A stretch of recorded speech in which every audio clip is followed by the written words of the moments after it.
Hey everyone, today I'm going to show you how to delete a shared library in SharePoint OneDrive. Without any further ado, let's get started. First, open your web browser and navigate to onedrive.com. Once you're on the page, go ahead and sign into your account using your Microsoft credentials.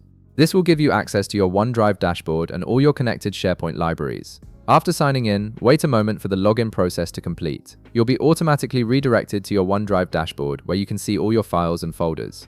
This is your central hub for accessing both your personal OneDrive storage and your connected SharePoint sites. Now, to delete your shared library, direct your attention to the left navigation menu on your screen. Under the Quick Access section, you'll notice an option called More Places. Click on this link to expand your view and see additional storage locations connected to your account. This feature allows you to access all the SharePoint sites and libraries you're part of across your organization. Once you've clicked More Places, look at the top part of your screen. You'll see an option that says Go to SharePoint. Click on it and a new browser tab will open. This new tab will display a comprehensive list of all your SharePoint libraries and sites, making it easy to locate the specific shared library you want to remove.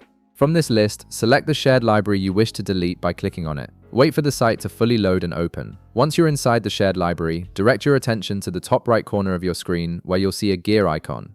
This gear icon is your gateway to all the site settings and administrative options available for this library. Click on the gear icon to reveal a drop-down menu with various settings options. From the options that appear, locate and click on Site Information. This section contains important details about your shared library and gives you access to critical management features, including the ability to permanently remove the site. Within the Site Information section, you'll find the Delete Site option. Go ahead and click on it. This action will permanently delete your shared library from SharePoint, removing it from your organization's SharePoint environment and freeing up storage space. And that's it. You've successfully deleted your shared library in SharePoint OneDrive.